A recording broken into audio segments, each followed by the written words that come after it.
Okay, dahil may tumawag sa atin, naputol. So, nandito pa rin tayo sa topic ng occupation pa rin, ano? Occupation. No. Ayun.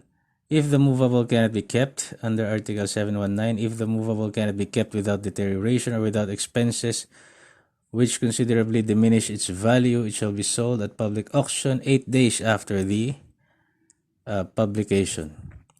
6 months from the publication having elapsed without the owner having appeared, the thing found or its value shall be awarded to the finder.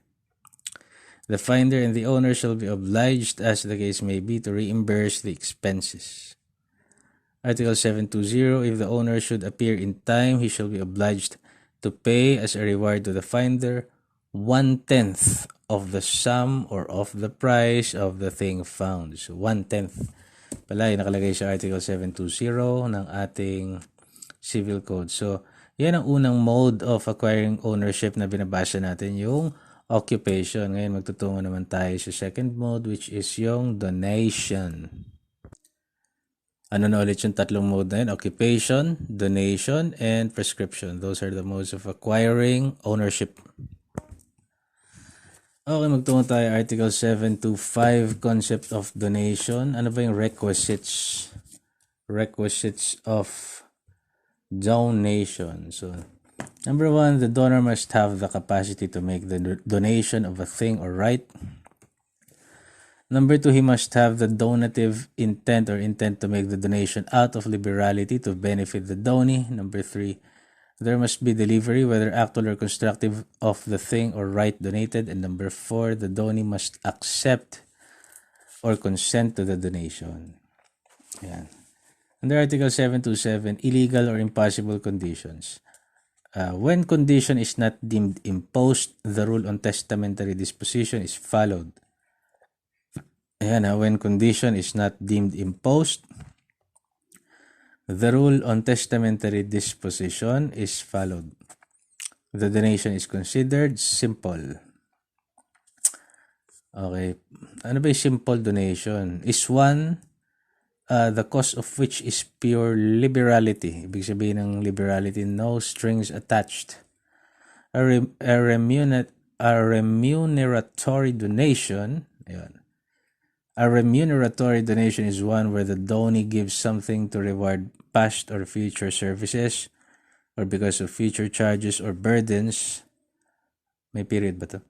When the value of said services, burdens, or charges is less than the value of the donation, period siya. So ulitin natin, a remuneratory donation is one where the donee gives something to reward past or future services or because of future charges or burdens when the value of said services, burdens, or charges is less than the value of the donation. So yun ang remuneratory. Basically, kung masunurin ka sa tatay mo kunwari, donate siya ng ano.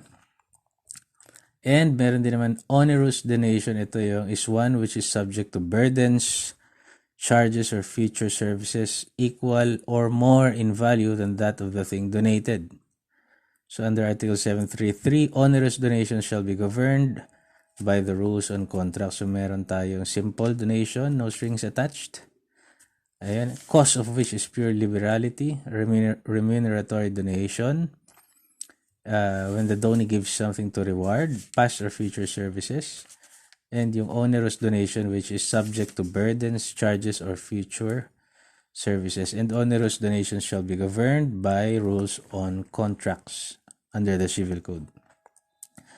Under Article 764, actions for the revocation of a donation must be brought within 4 years from non-compliance of the conditions of the donation. However, the Supreme Court is of the opinion that said article does not apply to onerous donations. Upon the happening of the resolutory condition of non-compliance with the conditions of the contract, which is yung onerous donations nga, the donation is automatically revoked without the need of judicial declaration to that effect. Yun ang sabi ng ating Honorable Supreme Court. Ayan may mga sulat-sulat pa ako rito Article 728 in relation to Article 729, donations inter vivos tsaka donations mortis causa. Ayan. So ano ba yung donation inter vivos? It takes effect during the lifetime of the donor independently of his death. So between living persons yata yun ang ibig sabihin yata ng inter vivos eh. So it takes effect during the lifetime of the donor independently of his death. Number 2, made out of donor's generosity. Number 3, valid even if the donor should survive the donee. Kahit mauna pang namatay yung pinagbigyan, valid pa rin siya. Number 4, must follow the formalities of donations. Number 5, must be accepted by the donee during his lifetime. Number 6, cannot be revoked except for grounds provided by the law. Number 7, the right to dispose of the property is completely conveyed to the donee. And number 8, is subject to a donor's tax. Yung donations mortis causa naman, number 1, upon the death of the donor to. Number 2, it is made in contemplation of death without intention to lose the thing in case of survival. So, in case mamatay ako, kaso nabuhay ka, so, void yun. Number 3, void should the donor survive the donee. Ayun, yung sinasabi ko. Number 4, must follow formalities of a will.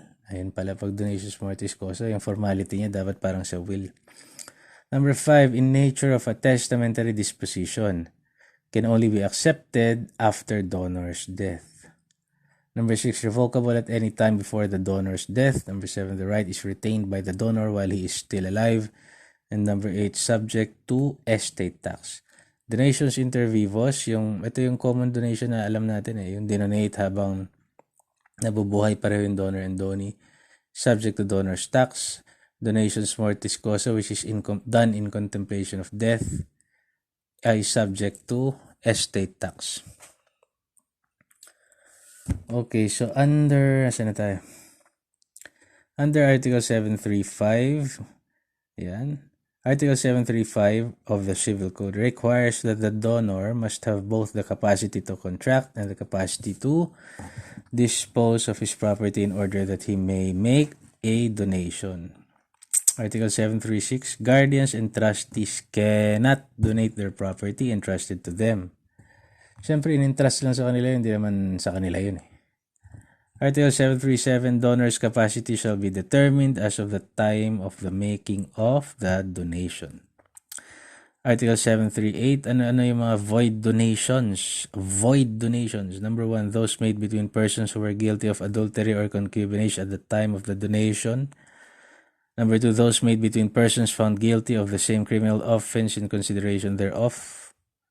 Number 3, those made to a public officer or his wife, descendants, and ascendants by reason of his office. So under Article 740, incapacity to succeed by will shall be applicable to donations inter vivos. So hindi ka pwedeng pamanahan by will, hindi ka rin pwedeng pamanahan hindi ka rin pwedeng donatan. Inter vivos. Ayan. Article 741, minors and others who cannot enter into a contract may become donees, but acceptance shall be done through their parents or legal representatives. So, ganon din para sa unborn children. Yun din ang sinasabi sa Article 742. So, yung unborn children, katulad din ng minors at saka ng mga iba pa na hindi pwedeng mag-enter into a contract, pwede silang maging donee. Pwede silang makatanggap. But acceptance, kasi acceptance yun yung nagsasara sa contract of donation Pag tinanggap na ng donee, yun yung perfection of the donation. Shall be done through their parents or legal representatives. Article 743, donations made to incapacitated persons shall be void, those simulated under the guise of another contract or through a person who is interposed. So, hindi pwede na mag-donate sa mga tao na incapacitated. Magpunto naman tayo sa susunod na mode of ang tawag dito, acquiring ownership. Ito yung prescription. Alright, prescription. So ano na nga ba ulit yung tatlong modes to acquire property? Occupation, donation, and prescription. Prescription is under the Title 5 ng Civil Code. Hindi ko lang alam kung anong book ano. Basta Article 1106. Yeah. By prescription, one acquires ownership and other real rights through the lapse of time in the manner and under the conditions laid down by law. In the same way, rights and conditions are lost by prescription. Under Article 1107, persons who are capable of acquiring property or rights by the other legal modes may acquire the same by means of prescription. Yan ha, kung capable silang mag-occupy, capable silang mag-donate at makatanggap ng donation, capable din silang mag-acquire by means of prescription. Under Article 1155, the prescription of actions is interrupted when they are filed before the court, when there is a written extrajudicial demand by creditors, and when there is any written acknowledgement of debt by the debtor. Ayan yun. Okay, so ano ba yun? Yan, letter A, filing of an action. Letter B, written extrajudicial demand by creditor. And letter C, written acknowledgement of debt. Ayan, yung mga tatlong nabanggit na yon shall interrupt the prescription of actions.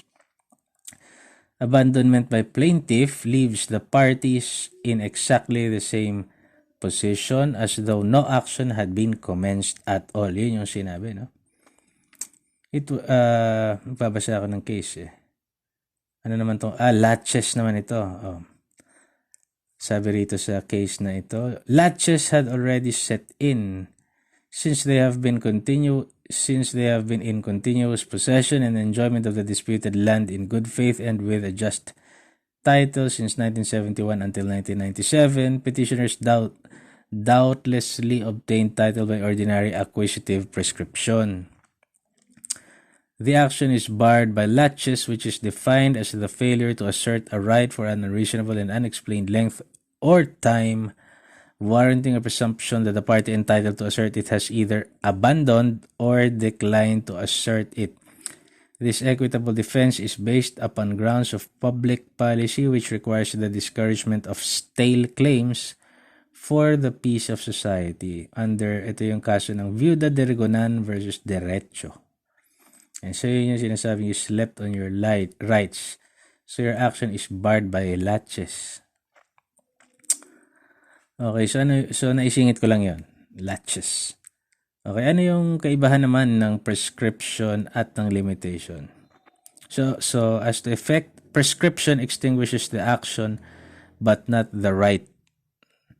Payment done when the right has prescribed is valid but the right is not extinguished. Ayun.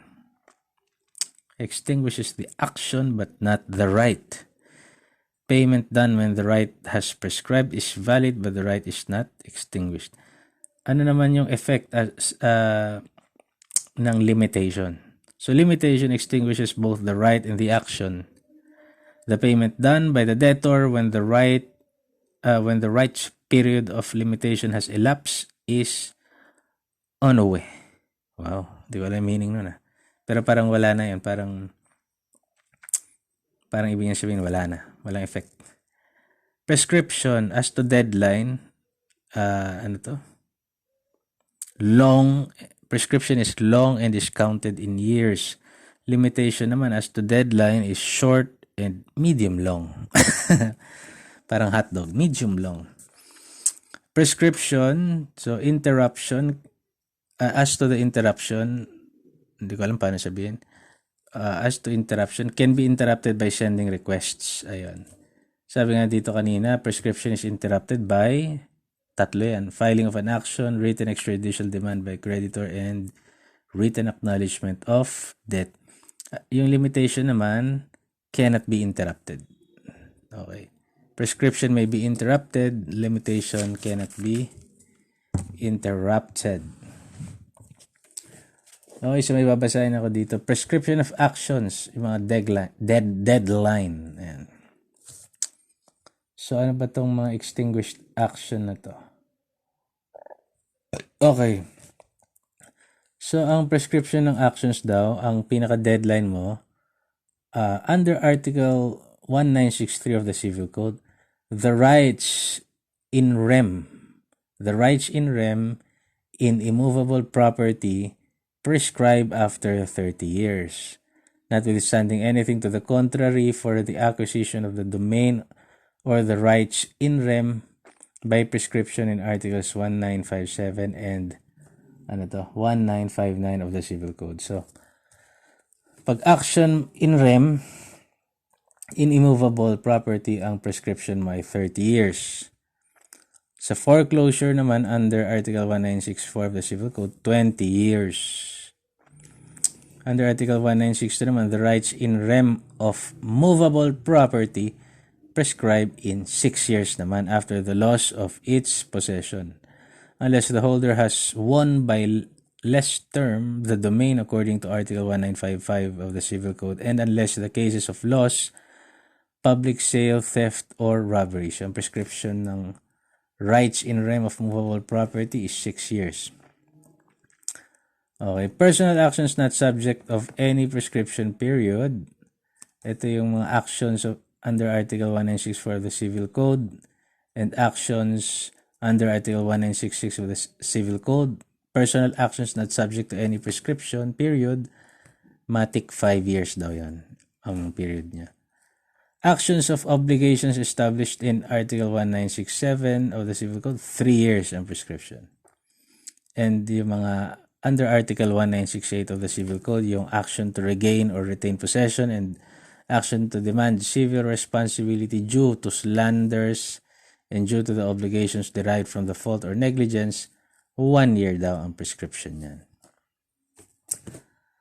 Okay, so magtungo naman tayo sa isa pa nating topic, yung quieting of title. Quieting of title. So under Article 476, whenever there is a cloud on title to real property or any interest therein by reason of any instrument, record, claim, encumbrance, or proceeding which is apparently valid or effective but is in truth and in fact invalid, ineffective, voidable, or unenforceable, and may be prejudicial to said title, an action may be brought to remove such cloud or to quiet the title. So parang merong hassle na nakadikit sa title mo, pero in fact hindi naman siya valid, makaka-hassle siya sa'yo. So pwede mo ipatanggal yung cloud na yun. Action for quieting of title. Action to remove such cloud or to quiet the title. An action may also be brought to prevent a cloud from being cashed upon title to real property or any interest therein. So, pwede rin pala na mag-bring up ka ng action to prevent a cloud from being cashed upon the title. Ano daw yung requisites for quieting of title para mag-file ka ng ganitong action? Number 1, plaintiff or complainant has a legal or an equitable title to or interest in the real property subject of the action. Number 2, the deed, claim, encumbrance, or proceeding claimed to be casting cloud on his title must be shown to be in fact invalid or inoperative despite its prima facie appearance of validity or legal efficacy. So, legal title, yung sinasabing legal title nito, sabi kasi, di ba, requisites. Plaintiff or complainant has legal or equitable title. Ibig sabihin nun, it denotes registered ownership. Ayun. So, magpunta naman tayo rito sa, ano naman to? Yung actions to recover property, mga action interdictal, action publiciana, and action reivindicatory. Nabasa na natin sa previous video. Dapat sana nandito siya, pero nabasa na natin siya. Although, civil code, civil law 2 pa rin naman. So, kung hahanapin niyo yung mga ganon, nandun siya sa video na may title na Civil Law 2. Okay, magtungo naman tayo sa credit transactions. Credit transactions. Okay, ano ba yung mga credit transactions? Anti-crisis, pledge, chattel mortgage, meron din, real estate mortgage. So, nakasulat sa akin, 3 lang. Okay, yun ang basahin natin. Number 1, anti-crisis. Anti-crisis under Article 2132. By the contract of anti-crisis, the creditor acquires the right to receive the fruits of an immovable of his debtor with the obligation to apply them to the payment of the interest, if owing, and thereafter to the principal of his credit. So under Article 2133, the actual market value of the fruits at the time of the application thereof to the interest and principal shall be the measure of such application. Under Article 2134, the amount of the principal and of the interest shall be specified in writing, otherwise the contract of anti-crisis shall be void. Kailangan pala to in writing. Article 2135, the creditor, unless there is a stipulation to the contrary, is obliged to pay the taxes and charges upon the estate. He is also bound to bear the expenses necessary for its preservation and repair. Ngayon ko lang naintindihan, napakasimple. Credit transactions pala, may utang. May kinalaman sa utang. Kagaya nito, anti-crisis, creditor acquires the right to receive fruits of an immovable property of his debtor. Diba? With the obligation to apply them para mabayaran siya. Diba? Ang pledge naman, ikalawa, pledge under Article 2085 is also a form of contract. Parang, basahin lang natin. Requisites essential to the contracts of pledge and mortgage. Pag mortgage pala saka pledge, meron silang requisites. So, pagsamahin na natin, ang mortgage is a type of security in which a lender takes possession of real property as security for an obligation. Sinanla, no? Ang security niya, yung real property niya, bahay or... At sa napag-aralan natin, ano yung family home is hindi mo magagamit na defense yung family home sa mortgage. Okay, ano yung kanilang requisites essential to contracts of pledge and mortgage? Number 1, that they be constituted to secure the fulfillment of a principal obligation.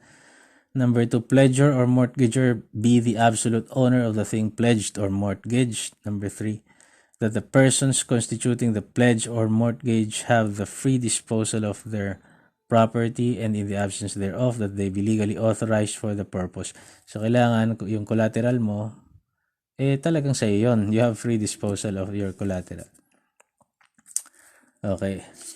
So, ang pledge, ano ba yung pledge? A pledge is a type of security interest in which a lender takes possession of personal property naman. Yun ang kaibahan nila. Pledge, personal property ang kinolateral. Mortgage, real property ang security niya. So, a type of security interest in which a lender takes possession of personal property as security for an obligation. Third persons who are not parties to the principal obligation may secure the latter by pledging or mortgaging their own property. Under Article 2088, the creditor cannot appropriate the things given by way of pledge or mortgage or dispose them. Any stipulation to the contrary is null and void. Hindi naman pwedeng sinanla sa'yo, benta mo o dispose mo. Okay, so yun lang palang kaibahan nila kasi sa Tagalog, sinanla, kinulateral ko yung bahay ko. May utang ako, kinulateral ko yung gitara ko. Hindi ko alam na magkaiba lang sila ng tawag. Pledge or mortgage. Real estate mortgage. At ano naman yung chattel mortgage? Bahagi pa rin ito ng usapin ng Credit Transactions Act number 1508. Chattel mortgage is a conditional sale of personal property as security for the payment of debt or the performance of some other obligation specified therein. The condition being that the sale shall be void upon the seller paying to the purchaser a sum of money or doing some other act named. If the condition is performed according to its terms, the mortgage and sale immediately become void and the mortgage is thereby divested of his title. Yun ang chattel mortgage. Conditional sales ng personal property as security for the payment of debt or performance of some other obligation specified therein. Okay, magtungo naman tayo sa land, title, and deeds. Land, title, and deeds. Okay. Ang mga topic natin dito is the Torrent System, Regalian Doctrine, Original Registration. Ayan. Ordinary Registration under PD 1529, mga ganyan. So, yung Cadastral System of Registration, Act number 6732. administrative reconstitution of title, and the judicial reconstitution of title. Marami akong sinabi pero maikli lang. Maikli na lang to. Okay, so land titles and deeds. So under the topic of land titles and deeds, letter A, yung torrents system. Torrent system. So torrent system operates on the principle of title by registration rather than the registration of title. So buyer can only receive a title if it is first registered rather than buying a piece of land, then register it later. So maganda to, makakabili ka lang. A buyer can only receive a title kung ito ay nakarehistro muna.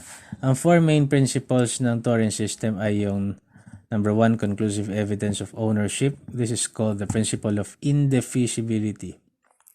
Buyers are guaranteed their land purchase is exactly as the title describes it. Number 2, yung facility to transfer.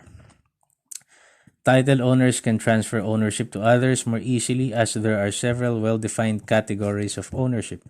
Number 3, compulsory registration of titles. All titles must be registered in the government's land registry system. This rule ensures that accurate records of all transactions related to land ownership are kept. And number 4, yung tinatawag na assurance fund. So may assurance fund pala under torrent system. In the extremely rare case that an owner is defrauded or suffers a financial loss due to some error in the system, an assurance fund is in place to compensate the owner for such losses. Action for compensation may be filed in any court of competent jurisdiction. So, ang limitation ng assurance fund, the plaintiff cannot recover more than the fair market value of the land.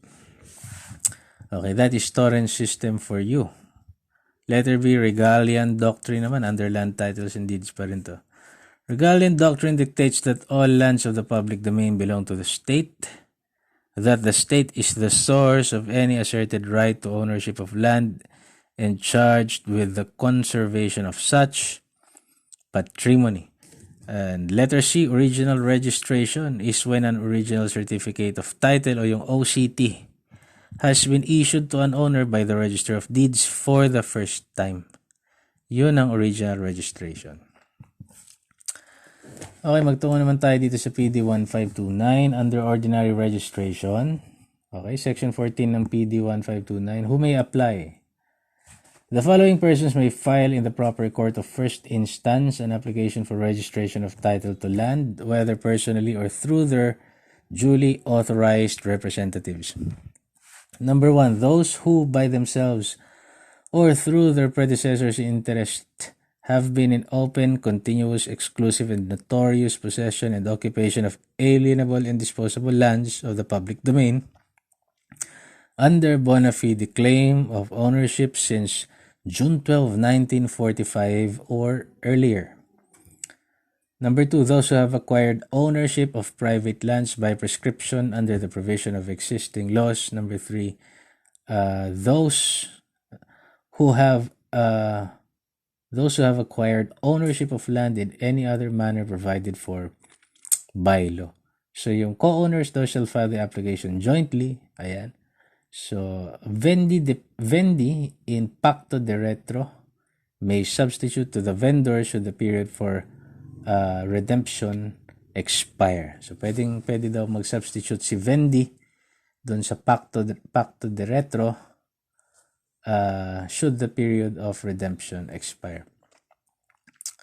Ano pa ba? Pwede rin daw yung a trustee on behalf of his principal may file. So sila yung mga tinutukoy doon sa number 3 provision na those who have acquired ownership of land in any other manner provided by law. Ano naman yung section 15 itong PD 1529 na to? Ordinary registration pa rin ang pinag-uusapan natin. Form and contents. Basahin nila natin. Republic of the Philippines Regional Trial Court of XXX. The undersigned hereby applies or apply to have the land hereinafter described brought under the operation of the property registration decree and to have the title thereto registered and confirmed. And declare that number 1, that the applicant is the owner of the land. I am the owner of the land. I am Prince Ipio, the ruler of mankind. Charot. Ayan. Basta may nakita akong link dito. wordpress.com. Ayan, puntahan daw. Okay, original registration is when an original certificate of title has been issued to an owner by the Register of Deeds for the first time. Nabasa na natin yun. Ang subsequent registration, on the other hand, is when the originally issued land title is cancelled and replaced by another title. Okay. So, under subsequent registration, mayroong adverse claim and notice of lease pendens.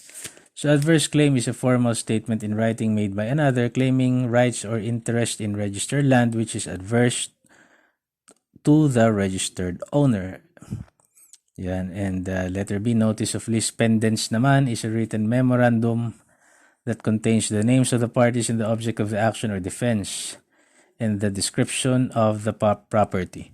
The Register of Deeds has no discretion to determine the property of the notice of lease pendens. So, yung RD raw has no discretion to determine the property of the notice of lease pendens. Okay, magtungo na tayo sa Act number 2259, Cadastral System of Registration.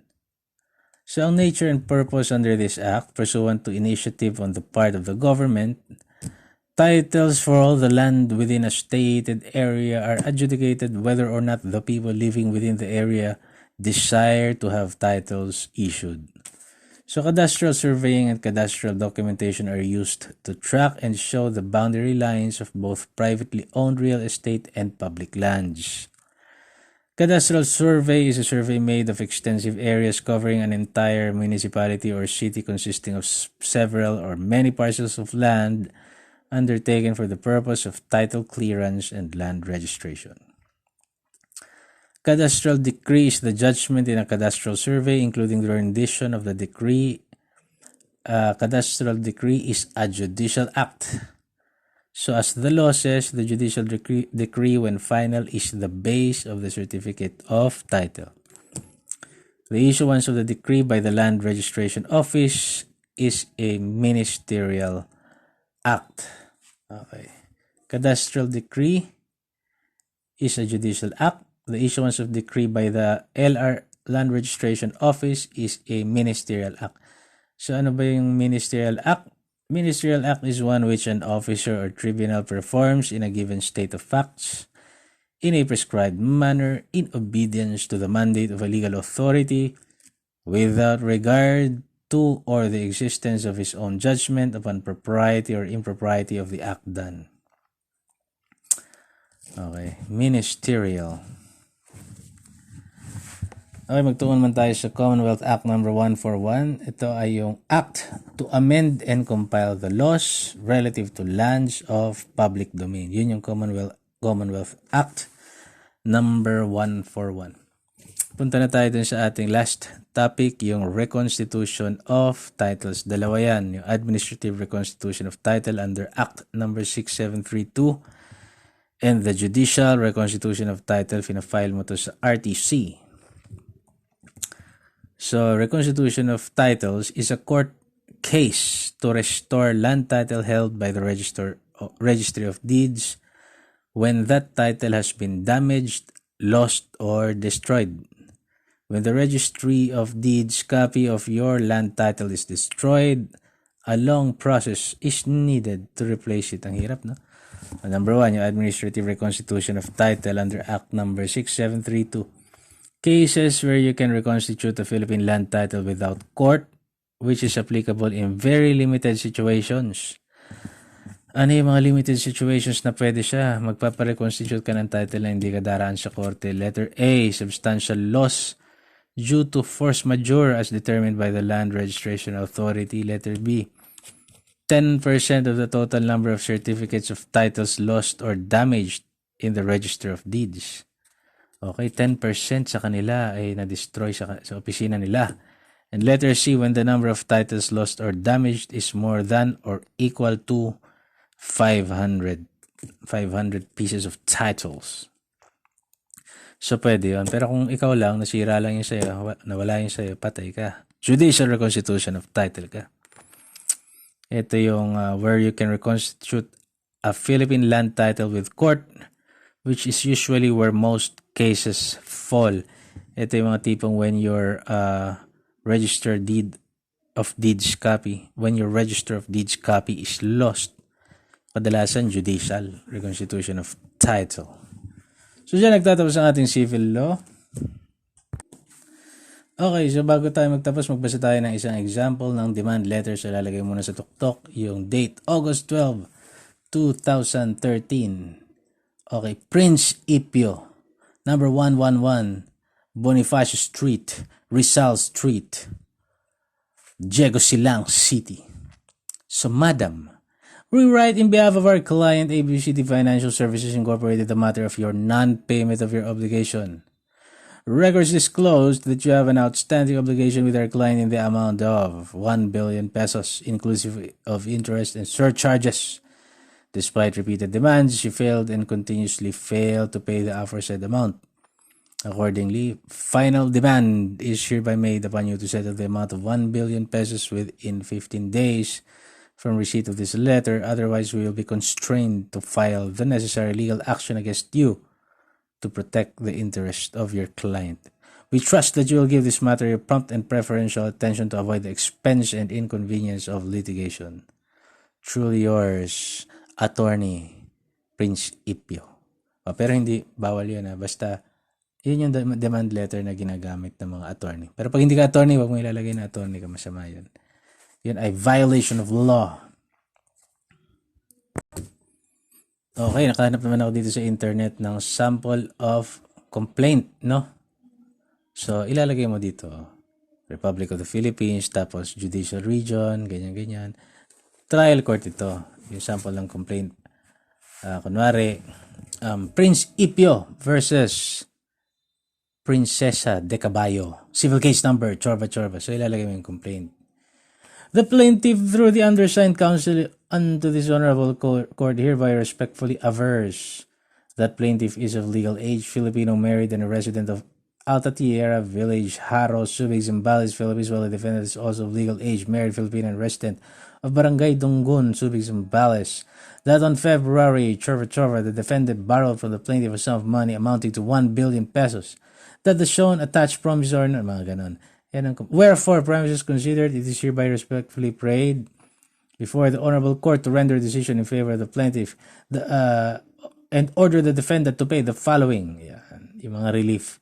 Other reliefs and remedies deemed just and equitable under the foregoing premises are likewise prayed for.